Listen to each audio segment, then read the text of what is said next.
வரஹ்மத்துல்லாஹி வபரகாத்துஹு. அல்ஹம்துலில்லாஹ் நஹ்மதுஹு வ நஸ்தஈனுஹு வ நஸ்தக்ஃபிருஹு வ நு'மினு பிஹி வ நதவக்கலு அலைஹி வ நஊது பில்லாஹி மின் ஷுரூரி அன்ஃபுஸினா வ மின் ஸய்யிஆத்தி அஅமாலினா. من يهده الله فلا مضل له ومن يضلل فلا هادي له ونشهد ان لا اله الا الله وحده لا شريك له ونشهد ان سيدنا ونبينا ومولانا محمدا عبده ورسوله ارسله بالحق بشيرا ونذيرا وداعيا الى الله باذنه وسراجا منيرا. صلى الله على سيدنا محمد وآله الابرار واصحابه الاخيار وازواجه الطيبات الطاهرات. اوصيكم عباد الله وإياي أولا بتقوى الله أما بعد، فأعوذ بالله من الشيطان الرجيم. بسم الله الرحمن الرحيم. وعاشروهن بالمعروف. وقال نبي الله سيد البشر محمد رسول الله صلى الله عليه وسلم أكمل المؤمنين إيمانا ألطفهم بأهله. صدق نبي الله سيد البشر محمد رسول الله صلى الله عليه وسلم. எல்லாம் வல்ல அல்லாஹ்வின் அன்பும் மேலான கருணையும் நமக்கெல்லாம் வந்து சேரட்டுமாக.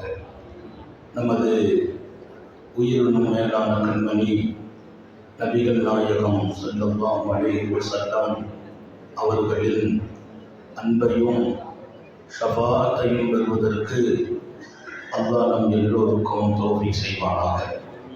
வல்ல ரஹ்மான் நமக்கும் நம்முடைய பெற்றோர், மனைவி, மக்கள், குடும்பத்தார் யாவருக்கும் உயிர் உள்ள வரையிலும் உடல் சுகத்தை நசீபாக்கி தருவானாக. மருத்துவமனை கஷ்டம், அதன் சிரமம் செலவுகளிலிருந்து நிரந்தரமான பாதுகாப்பை அல்லாஹ் நம் எல்லோருக்கும் கொடுத்தவர் புரிவானாக. வானம் பூமியினுடைய ஆபத்துகளை விட்டும், முசீபத்துகளை விட்டும், கெட்ட முடிவுகளை விட்டும் நம்மையும் நம் குடும்பத்தையும் பாதுகாத்தவர் புரிவானாக. அவனுடைய படைப்புகளின் தீங்குகள் அனைத்திலிருந்தும் நம்மையும் நம் சமூகத்தையும் காத்தால் புரிவானாக. அல்லாஹுவின் மகத்தான பேரருளால் இங்கே KMA நடத்தும் மிகச் சிறப்பான நமது மதரசாவின் பட்டமளிப்பு விழா, இதன் அற்புதமான நிகழ்வின் தலைவர் மரியாதைக்குரிய அப்துல் ஜப்பார் ஹதரத் பெருந்தகை அவர்களே, எனக்கு முன்னில் இங்கே உரையாற்றி அமைந்திருக்கிற உலமா பெருமக்கள், எனக்கு பின்னர் இங்கே அற்புதமான நல்லது உரையாற்ற அமைந்திருக்கிற என்னுடைய அன்பில் நிறைந்த அருமை சகோதரர் மௌலானா அப்துல் அசீஸ் ஹதரத் தாமத் பரக்காத்துஹு அவர்கள் உட்பட மேடையிலே அமைந்திருக்கிற உலமாக்கள், ஓமலூர் பாரம்பரிய சங்கை மிக்க காதிசாப் அவர்கள் உட்பட எல்லோருக்கும், கீழையும் மேலையும் அமைந்திருக்கிற உலமாக்களும், ஜமாத்தார்கள், தாய்மார்கள் எல்லோருக்கும் துஆ செய்வாராக. சங்கை மிக்கவர்களே, குடும்ப வாழ்க்கையும் அதில் அழகிய இணக்கமும் என்று ஒரு தலைப்பை தந்திருக்கிறார்கள். கண்மணி ரசூலுல்லாஹி ஸல்லல்லாஹு அலைஹி வஸல்லம் இதில் அழகிய முன்மாதிரியாக அல்லாஹ் ஆக்கினார். வாழ்க்கையில் எல்லா இடத்திலும் முன்மாதிரி பெருமானார் ஸல்லல்லாஹு அலைஹி வஸல்லம் அவர்களின் வாழ்க்கை. ஆன்மீகத்திற்கும் அரசியலுக்கும் அழகிய குடும்பத்திற்கும் அன்னலாரை முன்மாதிரி. லகத் கான லக்கும் ஃபீ ரசூலில்லாஹி உஸ்வத்துன் ஹஸனா. சர்க்கார் ஆதம் ஸல்லல்லாஹு அலைஹி வஸல்லம் அவர்களில்தான் இந்த சமூகத்திற்கு அழகிய முன்மாதிரி உண்டு என்கிறார். இல்லற வாழ்க்கையை பொறுத்தவரையில் இந்த உலகத்தில் வேறு யாரையும் முன்மாதிரியாக எடுப்பதற்கான வாழ்க்கை யாரிடத்திலும் பார்க்க முடியவில்லை. அரசியலில் வெற்றி பெற்ற பல பேர் குடும்பத்தில் தோற்று போனார்கள். ஆன்மீகத்தில் ஜெயித்த பல பேரும் குடும்பத்தில் தோற்றார்கள். வரலாறில் பல்லாயிரம் பக்கங்கள் இதை உணர்த்தும். உத்தம நபிகள் ஸல்லல்லாஹு அலைஹி வஸல்லம் குடும்ப வாழ்க்கையில் நீ வெற்றி பெற வேண்டும் என்கிறார்கள். இங்கே நல்லவர் என்ற பெயரை பெறுபவர்களே சமூகத்தில் நல்லவர்கள் என்று மாத்திரம் சொல்லவில்லை, அல்லாஹுவின் பார்வையிலும் அவர்களே நல்லவர்கள். குடும்பத்தில் நல்ல பெயர், வான ஹைருக்கும் லியாக்லி, எனக்குள்ள நன்மை தன்மை உங்களுக்கு தெரியும். உலகமெல்லாம் ரசூல் போற்றப்படுகிறார்கள், மதங்களை கடந்து பாராட்டப்படுகிறார்கள் உத்தம நபிகள். என் குடும்பத்திலும் நான் ஒரு நல்ல கணவர். ஹதீஸுக்கு பெருமக்கள் விளக்குரையாளர்கள் விளக்கம் தரும்போது வான ஹைருக்கும் லியாக்லி என்று ரசூல் சொல்ல வேண்டுமா? என் மனைவியர்களுக்கு நான் சிறந்த கணவன் என்று சொல்ல வேண்டுமா? அவர்கள் எல்லா இடத்திலும் ஹைரான வாழ்க்கை அமைத்தவர்கள் இல்லையா? அவர்கள் சிறந்தவர்கள் என்று அன்றும் இன்றும் உலகம் சாட்சி சொல்கிறது.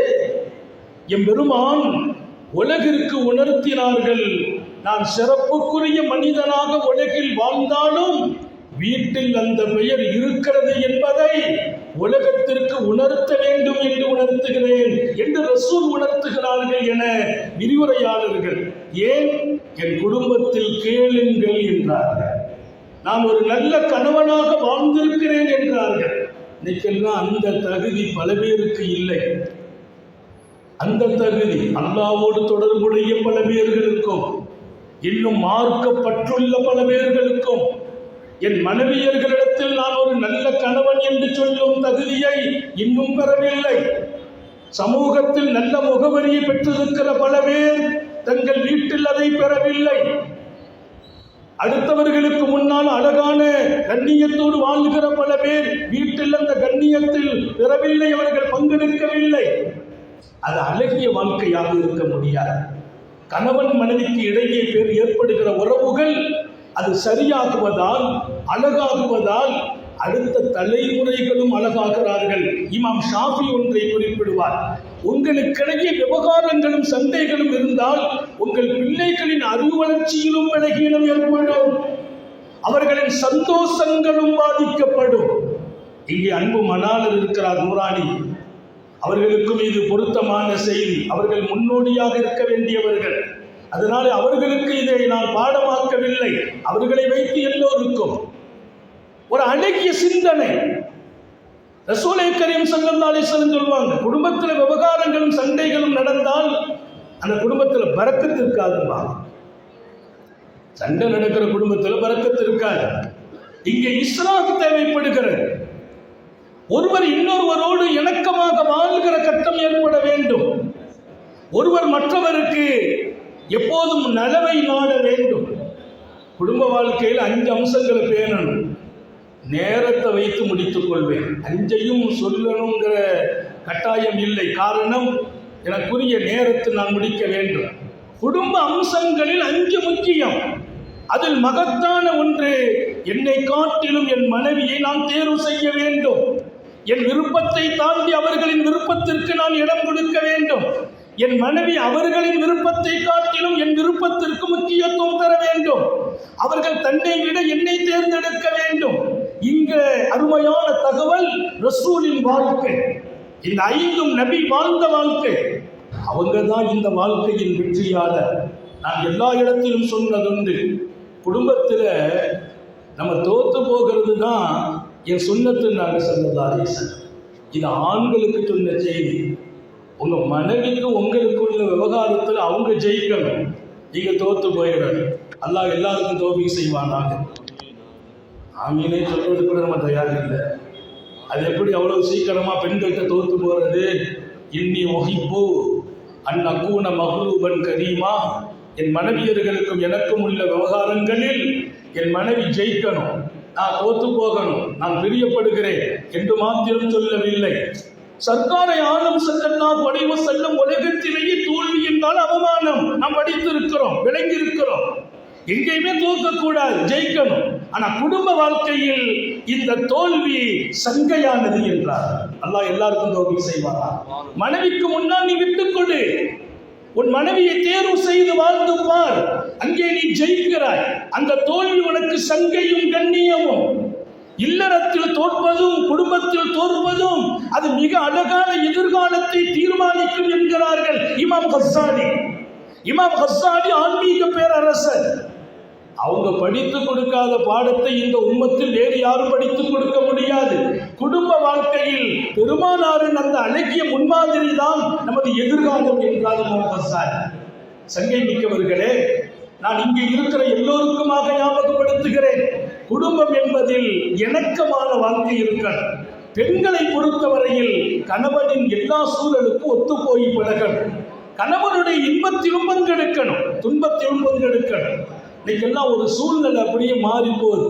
கொஞ்சம் நம்ம செழிப்பா இருக்கணும், வசதியா இருக்கணும், வாய்ப்பா இருக்கணும். கொஞ்சம் நம்ம விலகீனப்பட்டு போனால், வாழ்க்கையில கொஞ்சம் நம்ம கீழே இறங்கிவிட்டால் குடும்பத்தின் அனுசரணை குறைகிறது. நிறைய வீடுகளில் பெண்கள் கணவனிடத்தில் எதிர்பார்ப்பது கிடைக்கலன்னு சொன்னா கணவனை விட்டு வெளியில போகிற எதிர்பார்ப்பு ஏற்படுகிறது. அது இன்றைக்கு சமூகத்தில் பாதிப்பை ஏற்படுத்தி இருக்கிற ஒரு நவீன உலகம். ரொம்ப எதிர்பார்ப்போடு ஒவ்வொரு பெண்களும் வருகிறார்கள். நான் சொல்வேன், 100க்கு 100 அவர்களின் எதிர்பார்ப்பை பூர்த்தி செய்யணும். அதே சமயம் ஷரியத்தின் நிழலில் நின்று உத்தம நபி ஸல்லல்லாஹு அலைஹி வஸல்லம் அவர்களின் சுன்னத்தில் நின்று பூர்த்தி செய்யணும். மனைவி எதிர்பார்ப்பை பூர்த்தி செய்யறது கடமை, அவசியம், சுன்னத்து. எப்படி?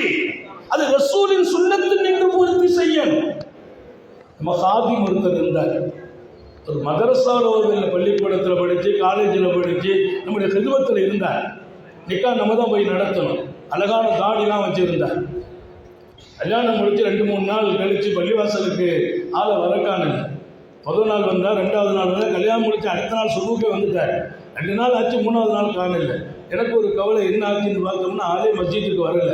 கேட்டு விட்டேன், இல்லை நான் சந்திப்பேன் ஹஸரத்துன்னு சொல்கிறார். அப்புறம் விசாரித்து பார்த்தா தாடியை காணல.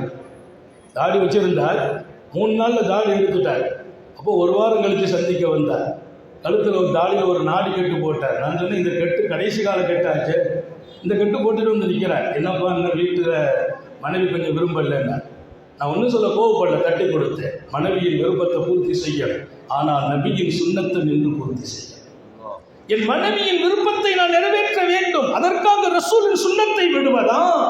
ஷரியத்தின் அடிப்படைகளை விடுவதா? அல்லாஹ்வையும் ரசூலையும் அதிருப்திப்படுத்துவதா? அல் ஹுப்பு ஃபில்லாஹ் வல் புக்து ஃபில்லாஹ். நான் ஒருவரை நேசிப்பதும் அல்லாஹ்வுக்காக, ஒருவரை வெறுப்பதும் அல்லாஹ்வுக்காக. அல்லாஹ் விரும்புவான் என்றால் விரும்புவேன், அல்லாஹ் வெறுக்க சொல்லும் இடத்தில் வெறுக்க வேண்டும். இது எந்த வகையில் ஹைர் என்று கேட்டேன். அல்லாஹ் தௌஃபீக் செய்தான். அப்படியே போய் விஷயத்தை வீட்டில் போய் சொல்ல, அந்த சீதேவி ஒப்புதல் அளிக்க, இப்போ அவர் தாடியோடு இருக்கிறார். எனக்கு என்ன பெரிய விஷயம்னா, இன்னைக்கு தாடி வைக்கிறதுக்கு கூட நம்ம வீட்டம்மா தான் ஒப்புதல் கொடுக்க வேண்டியது. அங்கே ஒப்புதலுக்கு பின்னால் ஒரு அழகிய வாழ்க்கை ரசூலின் முன்மாதிரியை கொண்டு கணவனுடைய எல்லா இன்பங்களிலும் ஒரு பெண் பங்கெடுக்க வேண்டும். அவரின் சோகத்திலும் துன்பத்திலும் கஷ்டத்திலும் பங்கெடுக்கணும். கஷ்டம் வரும்போது விலகி போகக்கூடாது. நிறைய வீடுகளில் கணவனிடத்தில் எதிர்பார்க்கிற காசு கிடைக்கலங்கிறதுக்காக ஹுலா கேட்கிற பெண்கள் இன்றைக்கு உருவாகி இருக்கிறார்கள். ரொம்ப வருத்தமான செய்தி. தான் எதிர்பார்ப்பு பூர்த்தியாகவில்லை என்பதற்காக வெளியில போயிடலாம் நினைக்கிறாங்க. நான் சொல்வேன், அவருடைய துன்பத்தில் தோள் கொடுப்பதும் ரசூலின் சுன்னத், சஹாபிகளின் அழகிய முன்மாதிரி. அப்துல்லா இப்னு ரவாஹா நபித்தோழர், சர்க்கார் ஆலம் ஸல்லல்லாஹு அலைஹி வஸல்லம் அவர்களின் தனிப்பெரும் அன்பை பெற்றவர். இஸ்லாமிய வரலாற்றில் அவருக்கு ஒரு தனி பெயர் இருக்கிறது. ஆற்றல் மிக்க வீரர், போர்க்களத்தின் தளபதி. எல்லாவற்றையும் தாண்டி சையதுனா அப்துல்லா இப்னு ரவாஹா அழகிய குடும்ப வாழ்க்கையின் தலைவர். அவர் வீரர், ரசூலின் அன்புக்கு சொந்தமானவர். இன்னொரு பக்கம் தன் வாழ்க்கையின் எல்லா அம்சங்களோடு சமூகத்தில் அழகிய நல்ல பெயரை பெற்றிருக்கிறார்கள். குடும்பத்தில் மிகச்சிறந்த கண்ணியமான குடும்ப தலைவர். ஒரு நாள் தன் மனைவியோடு இருக்க அழுதுட்டாங்க. ஏன் அழுதாங்கலாம் காரணம் யாரும் கேட்கல. மனைவி பக்கத்தில் இருக்கிறாங்க. அழுதுட்டு கண்ணை தொடச்சிட்டு பார்க்குறாங்க, மனைவி அழுதுட்டு இருக்கிறாங்க. அந்த அம்மா அழுது. அப்துல்லா இப்னு ரவாஹா பக்கத்து இம்ராத்துஹு, அவங்க அழுதாங்க, அந்த அம்மா அழுது. கேட்டார், மாடி புக்கிக்கு அம்மா நான் அழுதேன், அது காரணம் இருக்குது. சரி நீயே அழுது. நான் தாய்மார்களுக்காக பதிவு செய்கிறேன். ஆண்களோடு நீங்கள் இணக்கமாக போகிற போதெல்லாம் குடும்பம் அழகாகும், குடும்பத்தில் மகிழ்ச்சி தவறும், நிம்மதி ஏற்படும். இந்த வாழ்க்கையில் எந்த சூழலிலும் நம்முடைய மகிழ்ச்சி பாதுகாக்கப்பட வேண்டும். அது இணக்கத்தால் மாத்திரம்தான் முடியும். ஒருவர் மற்றவரின் கருத்துக்கு ஒத்துப்போய் பழக வேண்டும். மற்றவரின் கருத்துக்கு மாற்று கருத்து உடைய வாழ்க்கை கணவன் மனைவிக்கு இடையே இருக்கக்கூடாது.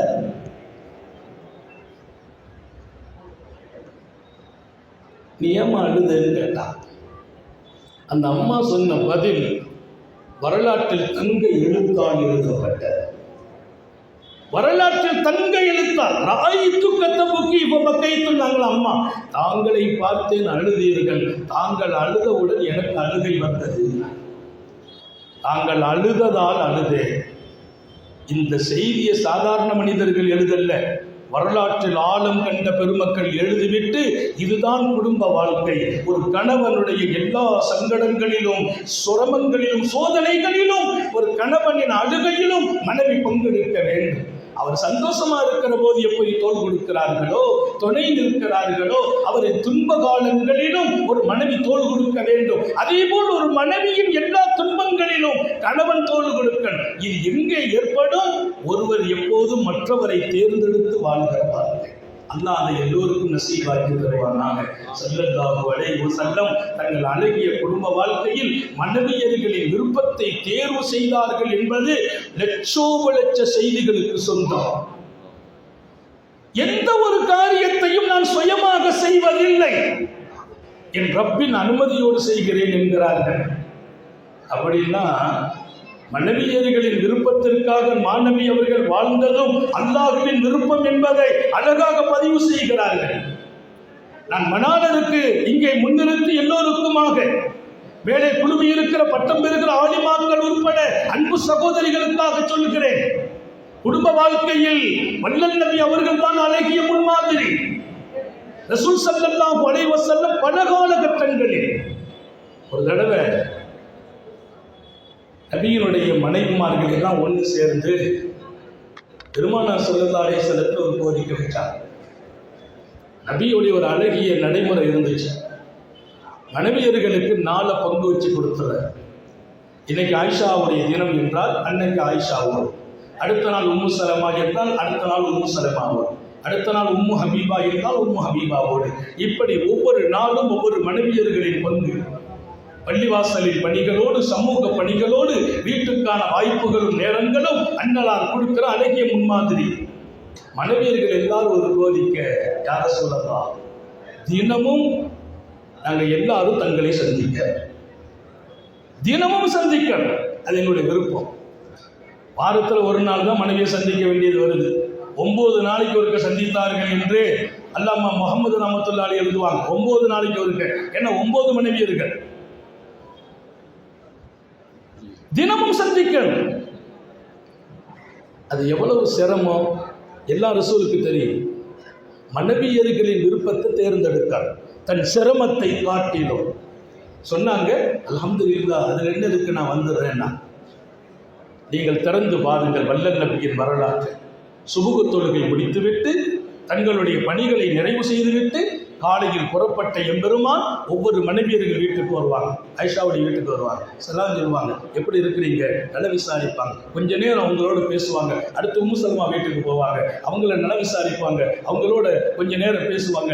அடுத்து இப்படி எல்லா மனைவியர்களின் வீட்டுக்கும் ஒரு முறை போய்விட்டு அதற்கு பின்னால் எங்கே அவர்கள் அன்றைய முறையில் தங்க வேண்டுமோ அங்கே உட்கார்ந்து விடுவார்கள். இந்த வரலாற்றை எழுதுகிற பெருமக்கள் பல பேர் எல்லா வீடுகளிலும் இருப்பதும் இல்லை. கொஞ்ச நேரம் பேசுவாங்க, அவர்களுக்கு துஆ செய்வாங்க. அந்த சந்திப்புக்கான வாய்ப்பை கொடுத்துவிட்டு எங்கே தங்க வேண்டுமோ அங்கே போய் அமர்வார்கள். இது ரசூலுக்கு சிரமம், தினமும் போக வேண்டும். அத்தனை மனைவியர்கள் வீட்டுக்கும் அவர்களின் விருப்பம் என்பதால் நான் நிறைவேற்றுவேன் என்றார்கள். கயாத்து வரையிலும் நிறைவேற்றினார்கள்.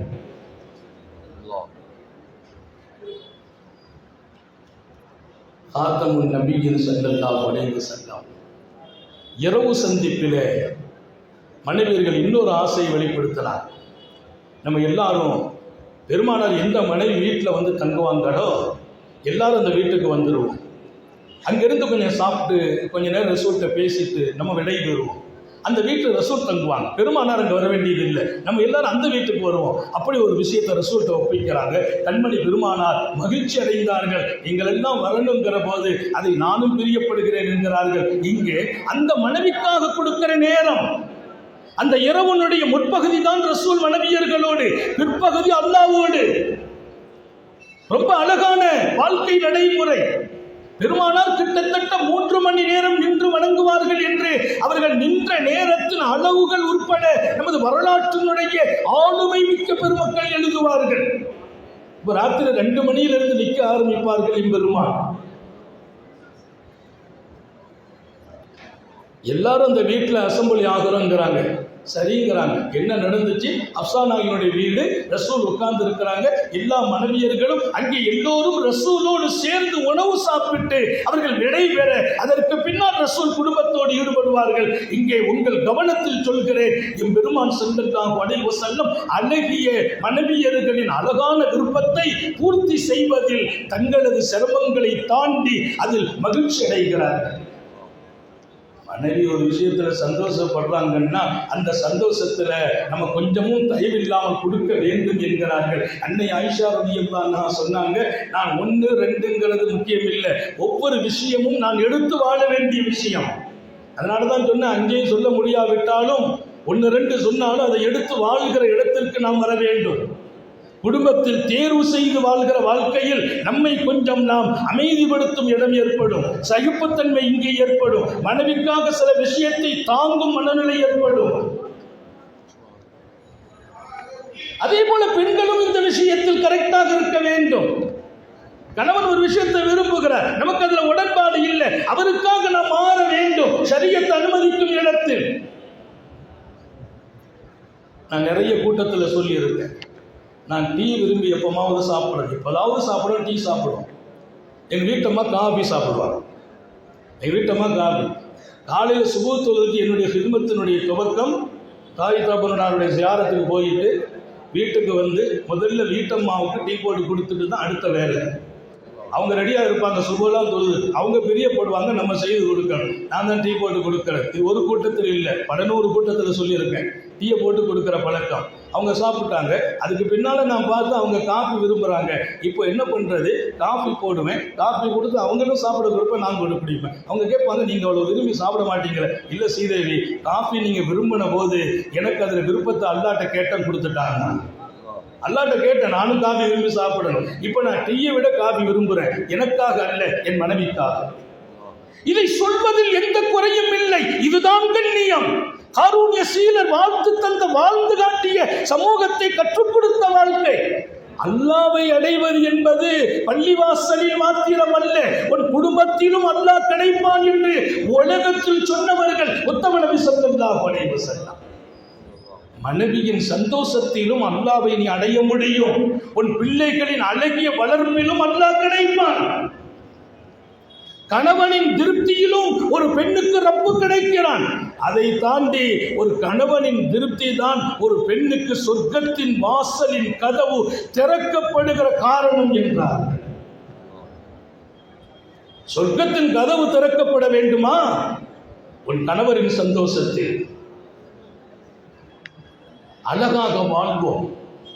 இமாம் புகாரி எழுதுவார், ஸல்லல்லாஹு அலைஹி வஸல்லம் ஆயிஷா நாயகி இடத்தில், ஆயிஷா நீங்கள் கதை சொல்லுங்கள், நான் கேட்க வேண்டும். ஆயிஷா நாயகி சொல்வாங்க, நான் என்ன கதை சொல்லி விடுவேன். காரூண்ய சீலர் கேட்பதற்கு அவர்களுக்கு தெரியாத எந்த சரித்திரம் எனக்கு தெரியும். எனக்கு ஒன்று புரிந்தது, நீங்கள் கதை சொல்லுங்கள், நான் கேட்க வேண்டும் என்று சர்க்காரை ஆலம் ஸல்லல்லாஹு அலைஹி வஸல்லம் சொல்கிறார்களா? நோக்கம் ஒன்றும் இல்லை, நாம் பேசணும், பெருமானார் கேட்டு மகிழணும். அதை தாண்டி நாம் பேசினால் பெருமானார் கேட்கிற போது எனக்கு சந்தோஷமா இருக்கும். நம்ம பேச வச்சு ரசூலுல்லாஹ் கேட்டுக்கிட்டு இருக்கிறாங்களே என்று நான் சந்தோஷப்படுவேன். பார்த்தீர்களா, என் சந்தோஷத்துக்காக என்னை பேச வைத்தார். அவங்க சந்தோஷம் இல்லை, முதல்ல நான் பேசுனா ரசூல் சந்தோஷப்படுவாங்க. அதற்கு மேலால் அவங்க கேட்டுக்கிட்டு இருக்கிறாங்கன்னு நான் சந்தோஷப்படுவேனே, அந்த சந்தோஷத்திற்காகவே என்னை பேச சொல்வார்கள். இரவில் நான் பேசுவேன், ரசூல் கேட்பார்கள். இன்னைக்கு மனைவியோடு பேசுறதுக்கெல்லாம் கணவன்மார்களுக்கு நேரம் இல்லை, கணவனோடு பேசுறதுக்கு மனைவிக்கு நேரம் இல்லை. எங்கே கணவன் மனைவி கலந்துரையாடலை விட்டோமோ அங்கே விவகாரத்தின் வாசல்கள் திறந்தது, அன்பு குறைந்தது, மனக்களிலே கசப்புகள் ஏற்பட்டது. இன்னைக்கெல்லாம் கணவன் மனைவி ஒன்னா பேசுறது எங்க? இவர் டியூட்டிக்கு போயிட்டு ராத்திரிக்கு வர்றார், வந்துட்டாருன்னா போய் ஒரு ரூம்ல படுத்துட்டு ஒரு பெரிய செல்ல தூக்கிறார். இன்னொரு அந்த மனைவி அந்த அம்மா கொஞ்ச நேரம் உட்காந்துட்டு ஒரு செல்ல தூக்கிறது. எந்த ஒரு விஷயத்தையும் ரெண்டு பேரும் பேசுறது இல்லை. ஒரு அம்மா சொல்லுச்சு, அதில் என் வீட்டுக்காரருக்கு கொஞ்சம் சொல்லுங்க, அவர் என்ன கல்யாணம் முடிச்சிருக்கிறத விட அவர் மொபைலை கல்யாணம் முடிச்சிருக்கிறார். 24 hour மொபைலோடு நேரத்தை கொடுக்கிறார். என்னோட அவர் பேசுறதே இல்லை. ஏதாவது பேசுனா வேகப்படுகிறார், கோபப்படுகிறார், சங்கடப்படுகிறார், ஏதாவது சொல்லிட்டே இருக்காது என்கிறார். அவர் அதிகமான நேரம் மொபைல். ராத்திரி 2 மணி ஆகுது அவர் தூங்குறதுக்கு. எங்கே இந்த சமூகம் போகிறது? மனைவியோடு பேசுகிறார்கள், பேச சொல்லி கேட்கிறார்கள். அது ஒரு அழகிய வாழ்க்கை. அந்த வாழ்க்கை கிடைத்தால் குடும்பம் இணக்கமாக இருக்கும். என் மனைவியின் எல்லா நிலைகளையும் நான் அறிய முடியும், என் நிலைகளை அவர்கள் அறிய முடியும். இன்றைக்கு அறிந்து கொள்ளுதல் குறைந்ததால், புரிந்து கொள்ளுதல் குறைந்ததால் குடும்பத்தில் கடைசி வரைக்கும் நிம்மதி இல்லாத வாழ்க்கை.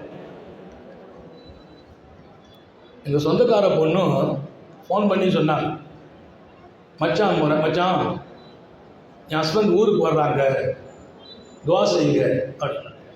நான் உடனே அல்ஹம்துலில்லாஹ் வாழ்த்துக்கள்மா, ரொம்ப சந்தோஷம். மாப்பிள்ளை ஊருக்கு வர்றாருன்னா எவ்வளோ பெரிய பாக்கியம். இல்லை மச்சான், அது இல்லை, அவர் அங்கே இருக்கிறதா நல்லதுன்னு சொல்லி, அவர் அங்கே இருக்கிறதா நல்லது. ஏமா போய் எவ்வளோ நாள் ஆச்சுன்னு கேட்டு, 3 வருஷம் ஆச்சு. 3 வருஷம் கழிச்சு கணவர் ஊருக்கு வந்தா எவ்வளோ சந்தோஷமா இருக்கணும். 3 வருஷம் கழிச்சு வர்றார், எவ்வளோ எதிர்பார்ப்பு. இல்லை, அவர் அங்கே இருந்தால் டெய்லி சந்தோஷமா 1 மணி நேரம் ஃபோன் பண்ணுறார். நான் பேசிக்கிட்டே இருக்கேன், என்ன பேச வச்சு கேட்டுக்கிட்டே இருப்பார். ரொம்ப சந்தோஷமா இருக்கு. ஊருக்கு வந்தா டெய்லி ஒரு சண்டை போட்டுருவார். வீட்டுக்கு போன தடவை வந்து ஒரே சண்டை, நிம்மதியாட்டு என்னை வாழ விடல. பிரச்சனைக்கு மேல பிரச்சனை. அவர் அங்கே இருக்கிறது தான் கை. வாழ ஹைருக்கும் லியாஹ்லி, ஹைருக்கும் ஹைருக்கும் லியாஹ்லிஹி. உங்களில் நல்ல மனிதர் யார்? யார் நல்ல மனிதர்? நான் நல்ல மனிதன் என்று நான் தீர்மானிப்பதில்லை, அல்லாஹ் தீர்மானிக்க வேண்டும். எங்கள் உத்தம நபிகள் சர்க்காரை ஆலம் ஸல்லல்லாஹு அலைஹி வஸல்லம் தீர்மானிக்க வேண்டும். சாந்த நபிகள் ஸல்லல்லாஹு அலைஹி வஸல்லம் ஹைருக்கும், உங்களில் எல்லாம் நல்ல மனிதர் ஹைருக்கும் லியாஹ்லிஹி. அவர் மனைவிட்ட நல்ல பேர் வாங்கணும். அந்த அம்மா சொல்லுது, அவர் வீட்டில் இருந்தாலே பிரச்சனை. இதான் அழகிய மனைவி, இதுவா அழகிய குடும்பம், இதுவா அழகிய கணவர். அன்னை ஆயிஷா சொன்ன செய்தியை நான் நிறைய பதிவு செய்தேன். பெருமானார் வீட்டை விட்டு வெளியே சென்றால் ரொம்ப சங்கடப்படுவோம், வருத்தப்படுவோம். வழி மீது விழி வைத்து காத்திருப்பேன், மத்தா எரிஞ்சு எப்போ வீடு திரும்புவார்கள். உத்தம நபி வீட்டில் இல்லாத போது, எங்கேயாவது அல்லாஹ்வின் பாதையில் பயணித்து போகிற போது நான் வழி மீது வெளி வைத்து காத்திருப்பேன், எப்ப வீடு வருவார்கள். ஏன்? என் பெருமான் வீட்டில் இருந்தால் வீடு கலகலப்பாகும், வீடு மகிழ்ச்சியாகும், வீட்டில் மங்களம் நீடிக்கும். இன்னைக்கு இவர் வீட்டில் இருந்தாதான் பிரச்சனை. ஒரு அம்மா சொல்லிச்சு, ஞாயிற்றுக்கிழமை வந்தாலே கஷ்டமா இருக்கு. ஏன்? எங்க வீட்டுக்காரர் வீட்டில் இருப்பார், பிரச்சனை பண்ணிக்கிட்டே இருப்பார். கணவன் வீட்டில் இருப்பது குடும்பத்தின் பிரச்சனையாக மலருமையானால் அந்த வாழ்க்கையில் என்ன இணக்கம் பார்க்க முடியும்? எனவே குடும்பத்தில் நாம் சந்தோஷங்களை கொடுப்பதில் நம்மை முழுக்க ஆக்கிக் கொள்ள வேண்டும். ஒவ்வொரு பெண்களுக்கும் நான் சொல்லுகிறேன், கணவனின் திருப்தியில் அல்லாஹ்வே கிடைக்கிறார். சாந்த நபிகள் ஸல்லல்லாஹு அலைஹி வஸல்லம் ராத்திரி கணவன் கோபப்பட்டு இருக்கும்போது, கணவனை கோபப்படுத்தி ஒரு பெண் தூங்குவாள் என்றால் அவ காலை வரையிலும் மலக்குகளே அவ மேல கோபமா இருக்கிறாங்க. ஸல்லல்லாஹு அலைஹி வஸல்லம் நபி சொன்ன ஒரு வார்த்தை கொஞ்சம் கஷ்டமான வார்த்தை, அதையெல்லாம் நான் பதிவு செய்யலை இங்க. காலை வரையிலும் மலக்குமார்கள் அந்த அம்மா மேல வருத்தத்தில் இருக்கிறாங்க, அந்த அம்மாவுடைய நல்வாழ்வுக்கு துஆ செய்யலை என்று சொன்னால், என் கணவனின் அதிருப்தி எத்தனை பெரிய இடத்தில் போய் என்னை சேர்க்கிறார். எனவே ஒருவர் மற்றவரை தேர்ந்தெடுத்து வாழ்கிற வாழ்க்கை. இரண்டாவது, இந்த வாழ்க்கையில் கோபத்தை மென்று விழுங்க வேண்டும். கணவன் கோபப்படுறது முழுக்க நிறுத்திடும். ஒரு மனைவி கோபப்படுறதை குறைச்சிக்கிறோம். கணவன் மனைவிக்கு இடையே கோபதாபங்கள் என்பது வரும் சந்தர்ப்பங்கள் அதிகமாக இருக்கும். குடும்பத்தின் இணக்கம் வீணாவிடும். நமக்குள்ள பாதுகாத்த அந்த பந்தம் குறைந்து விடும், நேசம் குறைந்து விடும். சில நேரங்களில் சில விபரீதங்களும் சில விவகாரங்களும் கோபத்தின் பாதிப்புகள். எத்தனை பேர்கள் தன் கோபத்தால் நல்ல உறவுகளை இழந்திருக்கிறார்கள், நல்ல நண்பர்களை இழந்திருக்கிறார்கள், நல்ல மனைவியை இழந்திருக்கிறார்கள். பல பெண்கள் தங்கள் கோபத்தால் தங்கள் குடும்பத்தையே இழந்திருக்கிறார்கள். கோபம் ஆபத்தானது. கோபம் மிகப்பெரிய விளைவை ஏற்படுத்தும். குறிப்பாக குடும்ப வாழ்க்கையில். மாணவி ஸல்லல்லாஹு அலைஹி வஸல்லம் அன்னை ஆயிஷா நாயகி சொன்னார்கள், நான் கோபப்பட்டேன் நபியின் மீது. கொஞ்சம் வார்த்தைகளை வேகமாக பேசுகிறேன். அம்மாட்ட ஒரு பழக்கம், அதையெல்லாம் ரசூலுடைய இடத்துல நடத்தி சமூகத்திற்கு காட்ட வேண்டும். எப்படி ஒரு முன்மாதிரி கணவரை நான் பெற்றிருக்கிறேன். உலகத்தில் எத்தனை முன்மாதிரியான மாமனிதர் முஹம்மது ரசூலுல்லாஹ். நான் கொஞ்சம் கோபப்பட்டேன். அப்போ ஸல்லல்லாஹு அலைஹி வஸல்லம் கொஞ்சம் வேகமாட்டும் பேசுகிறேன். வராயித்து வஜ்ஹ ரசூலில்லாஹ். கோபப்பட்டு கொண்டு நபியினுடைய முகத்தை பார்த்து அவங்க எப்படி இருப்பாங்க. நான் கோபப்படும் போது ரசூல் முகம் மாறுகிறதா? இந்த கோபத்தினுடைய வெளிப்பாடு ரசூல் இடத்தில் தெரிகிறதா? ஆச்சரியப்பட்டு ரசூலுல்லாஹி ஸல்லல்லாஹு அலைஹி வஸல்லம், நான் கோபப்பட்ட போது அண்ணலார் புன்னகையுடன் இருந்தார்கள். அல்லாஹ் அந்த வாழ்க்கையை நமக்கு நசீபாக்கட்டும். அதுதான் அழகிய முன்மாதிரி. கணவன் எப்போதாவது கோபப்படும் போது மனைவி தன் புன்னகை காணாக்கி விடக்கூடாது. மனைவி கோபப்படும் போது கணவன் அந்த சிரித்த முகத்தை வீணாக்கி விடக்கூடாது. கோபத்துக்கு பதில் கோபம் அல்ல. ஒருவர் கோபப்படும் போது இன்னொருவரும் எதிர்முனையில் கோபப்பட்டால் அங்கேதான் பல விவகாரங்களும் பல மிகப்பெரிய தவிர்க்க முடியாத முடிவுகளும் நடந்து போய்விடுகிறது. ஒருவர் கோபப்படும் போது இன்னொருவர் அதை சிரித்த முகத்தோடு கையாண்டால் கோபமும் அடங்கும், அந்த சந்தோஷம் தொடரும். அல்லாஹ் நம்ம எல்லாருக்கும் தௌபீக் செய்வானா? நிறைய நாங்கள் வாழ்றதெல்லாம் சொந்தமாலாம் வாழ்றது இல்லை. உத்தம நபி ஸல்லல்லாஹு அலைஹி வஸல்லத்தின் வாழ்க்கையை அப்படியே பார்க்குறேன்.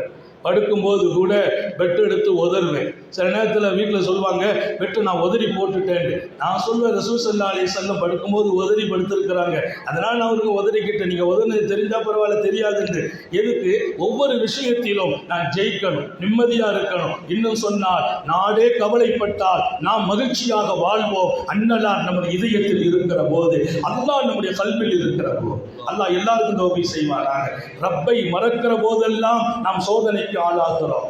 ரப்பை மறக்கிற போதெல்லாம் பிரச்சனைக்கு ஆளாகிறோம். ரசூலின் சுன்னத்தை விடுகிற போதெல்லாம் சந்தோஷமான வாழ்க்கையை காணாக்குகிறோம்.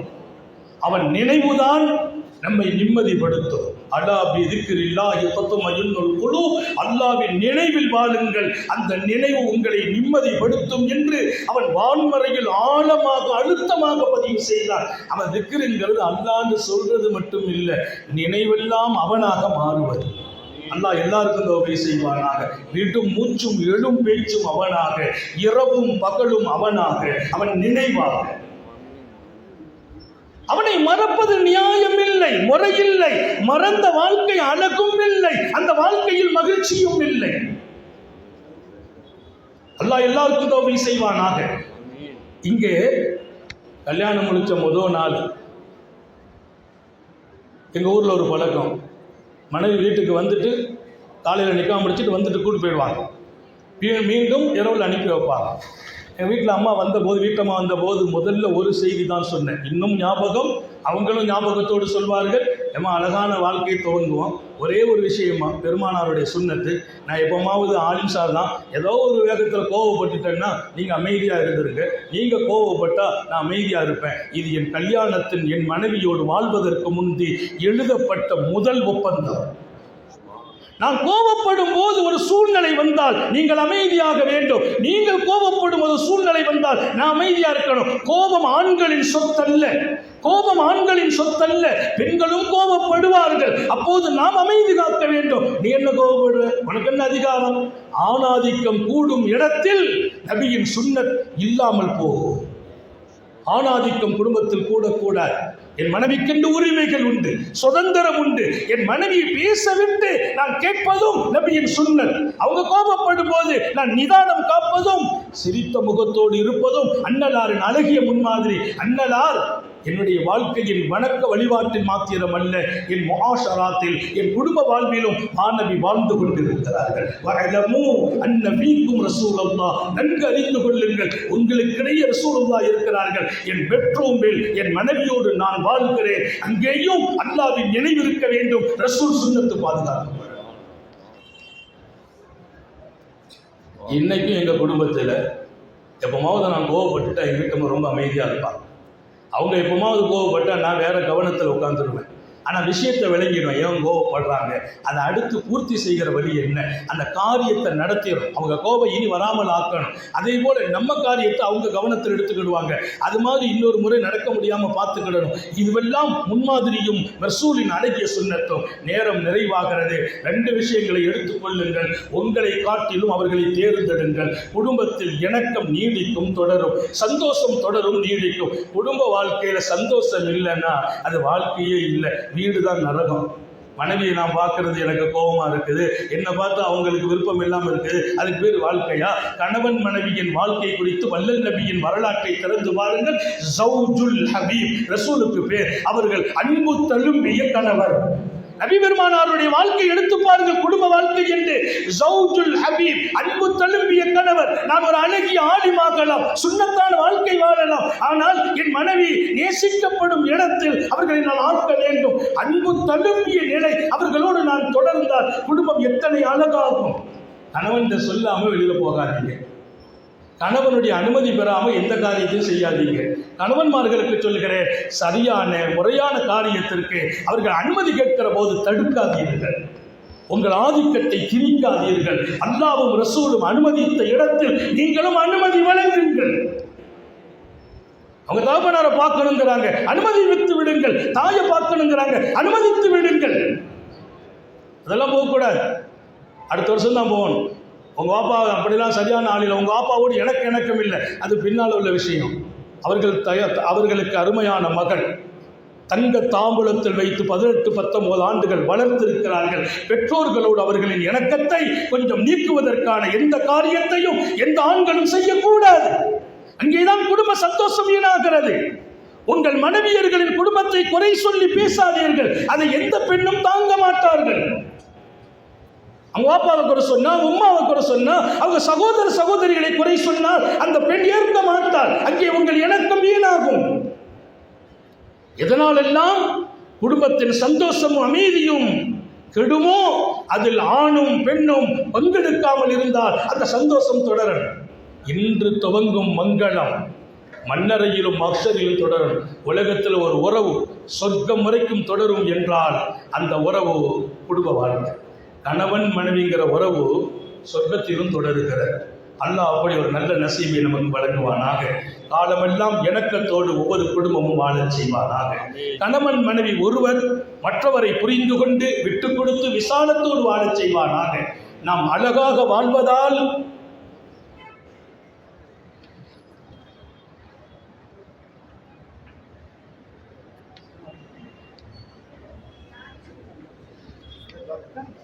बाबा हजरत हायदल आमीन.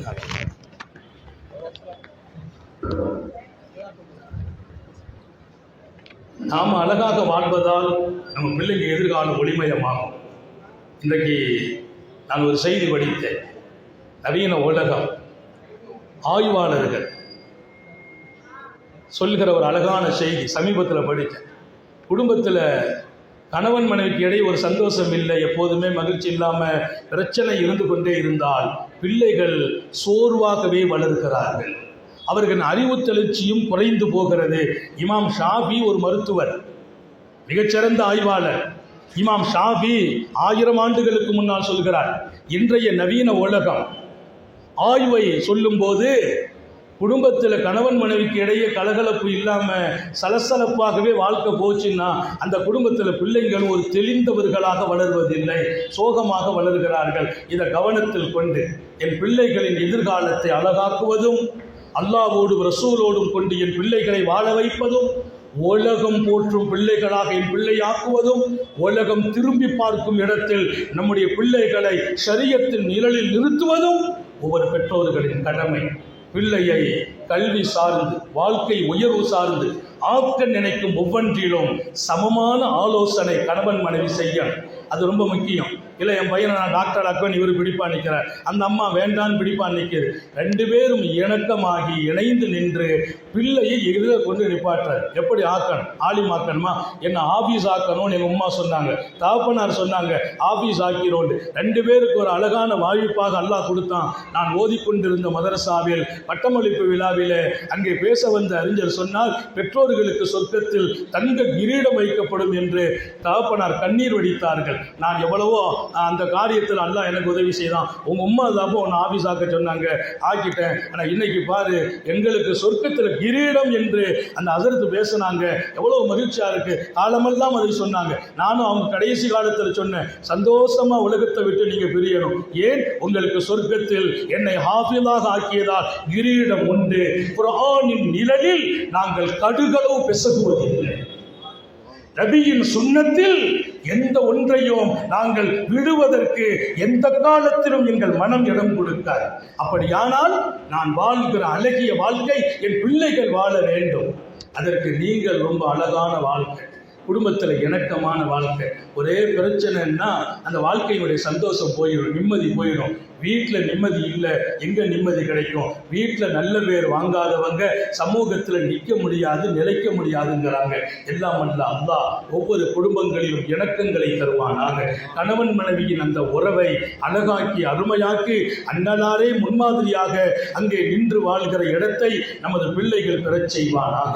ஹயாத்து வரையிலும் நம்மையும் நமது மனைவி மக்களையும் முடங்கி விடாமல், படுக்கையாகி விடாமல், யாருக்கும் சுமையாகி விடாமல் இரக்கமுள்ள ரப்பு வாழ வைப்பானாக.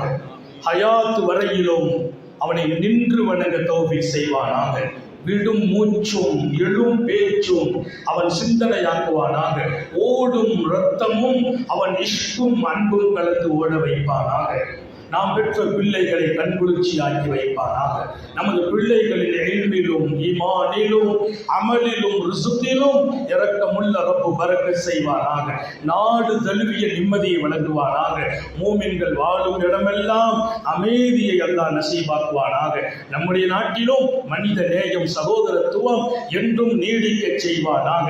மஸ்ஜிதுகளை, மதரசாக்களை, ஹான்காக்களை, வக்ஃபுகளை இரக்கமுள்ள ரப்பு பாதுகாத்து தந்தருள் புரிவானாக. நீண்ட நெடிய நாட்கள் நோய் நொடிகள் இல்லாமல் உடல் ஆரோக்கியத்தோடு மன நிறைவோடு இன்பத்தோடு அல்லாஹ்வை நின்று வணங்கி வழிபட்டு வாழும் நசீபையும் பாக்கியத்தையும் எல்லாம் அல்ல அல்லாஹ் உங்களுக்கும் எனக்கும், நம்மை ஈன்றெடுத்த தாய் தந்தையர்களுக்கும், நமது மனைவி மக்கள் உற்றார் உறவினர் யாவருக்கும் கொடுத்தருள் புரிவானாக. என் அன்பு சகோதரர் மணாளர் நூரானி ஹதரத் அவர்களுக்கும் அவர்களின் துணைவியாருக்கும் இடையே அல்லாஹ் ரசூலின் அருமையான அந்த சுன்னத்தான வாழ்க்கை, குடும்ப வாழ்க்கை எப்படி அழகானதோ அப்படி அழகாக்கி வழங்குவானாக. ஆண் பெண் குழந்தைகளை நசீபாக்குவானாக. ஒருவர் மற்றவரை புரிந்து கொண்டும் விட்டுக் கொடுத்து விசாரத்தோடும், இன்னொரு பக்கம் ஒருவர் மற்றவரை தேர்ந்தெடுத்தும் அழகாக வாழ்ந்து சுவர்க்கத்திலும் இந்த உறவை தொடரச் செய்வானாக. நமது உயிரிலும் மேலான கண்மணி காத்தமுன் நபியின் சர்க்காரை ஆதம் சுந்தர நபிகள் ஸல்லல்லாஹு அலைஹி வஸல்லம் அவர்களை கனவிலும் நனவிலும் கண்டுகளிக்கும் பெரும் பாக்கியத்தை அல்லாஹ் நம் எல்லோருக்கும் கொடுத்தருள் புரிவானாக. எங்கள் நல்ல துஆக்களோடு உங்கள் எல்லோருடைய துஆவை ஆதரவளித்து, குறிப்பாக உலமாக்கள், ஹலீஃபாக்கள், மேடையில் அமைந்திருக்கிற எங்கள் மரியாதைக்குரிய பாபா அவர்கள் உட்பட, ஆசிசா உட்பட எல்லோருடைய துவா, குறிப்பாக சங்கை மிக அப்துல் அசீஸ் ஹதரத் தாமன் பரக்காத்துவும் இன்னும் நிறைய உலமாக்கள் மேடையில் இருப்பார்கள். அத்தனை பேர்களும் உயிரோட்டமான துஆவை ஆதரவைத்து என் வார்த்தைகளை நிறைவுபடுத்துகிறேன். வாஹு தாவானா அனில் ஹம்துலில்லாஹி ரப்பில் ஆலமீன். அஸ்ஸலாமு அலைக்கும் வரஹ்மத்துல்லாஹி வபரகாத்துஹு. அல்ஹம்துலில்லாஹ்.